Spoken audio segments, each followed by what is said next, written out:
Russia's sixth-generation aircraft will be based on the Su-57 Felon fighter and have a network-centric system connected with drones, space, and ground systems, according to the Russian state-owned TASS news agency.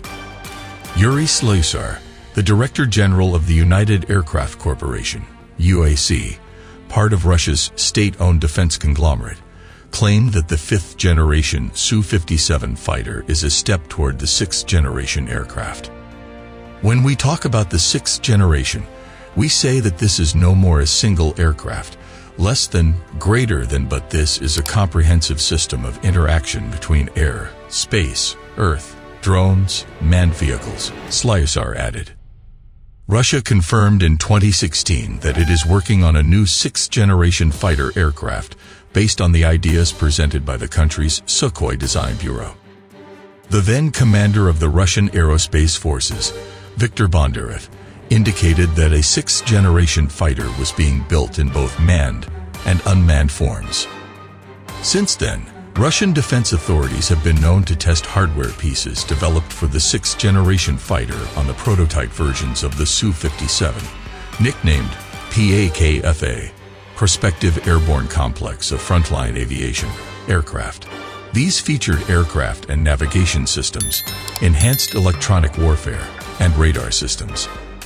According to a senior official from the concern Radio Electronic Technologies, KRET, a subsidiary of Rostec State Corporation, which is known to be developing these particular hardware elements, the sixth-generation fighters will be fitted with a unified electronic warfare system, which will serve as radar, an electronic warfare system, a data transmission system, and as communications equipment. It will also operate as a navigation system and an identification friend or foe, IFF, transponder.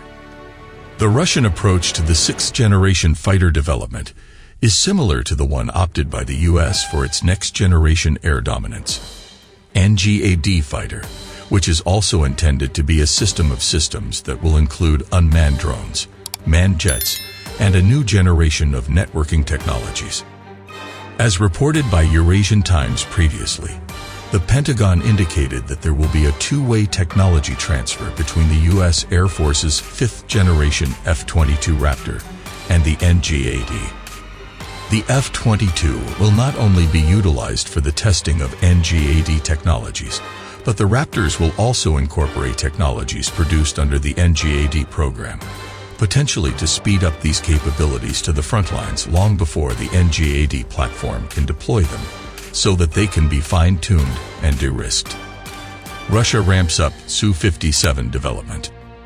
Meanwhile, Russia continues to strengthen its fifth-generation fighter capabilities, such as the new Stealth Killer air-to-air missile for the Su-57 fighter plane that can supposedly destroy stealth targets. Designed and developed by the Vinpol Design Bureau, the new missile is a small to medium-range air-to-air missile based on the medium-range R-77 series missiles that compose the primary armament of the Su-57.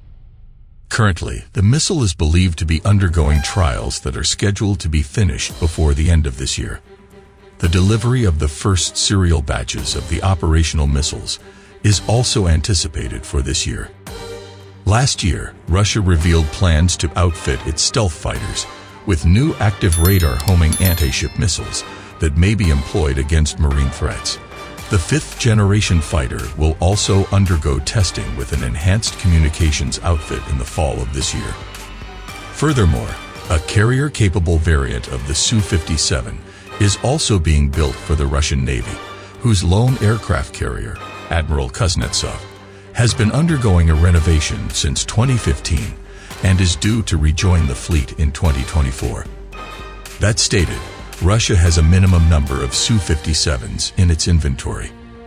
As of July, the Russian Air Force, VKS, was believed to have just roughly 5 operable Felons in its fleet. In mid-August, Slyusar stated that the UAC had manufactured 4 additional serial production Su-57s, although it remains uncertain if they have been delivered to the VKS. By the end of 2024, the VKS aims to purchase 22 Su-57 fighters, and by 2028, add another 54 planes. Russia is also taking efforts to extend the manufacture of the fifth-generation fighters, with new facilities established at the Komsomolsk-on-Amur aviation plant, NGAD, in the Russian Far East in August. The extension of manufacturing will apparently allow 12 to 14 units to be manufactured every year. Also, the Felon will receive the next-generation Saturn ISDLI-30 engine, which will be more formidable than the Saturn AL-41 FM1 that drives the present units of the aircraft. Reports say the AL-41 FM1 does not quite fulfill a fifth-generation aircraft's thrust-to-weight ratio and fuel economy standards. The engine delivers 14,500 kilograms of thrust and weighs around 1,450 kilograms. The next-generation ISDLI-30 engine would allegedly deliver 2 extra tons of thrust and is likely to be installed into the Su-57 by 2025. In June, the Deputy Prime Minister of Russia, Yuri Borisov, revealed that the Su-57 had been employed in the ongoing Ukraine battle. His accusations came immediately after the Russian state-owned media, RIA Novosti, stated that 4 Su-57 fighter planes flying in a network detected and destroyed Ukrainian air defense installations.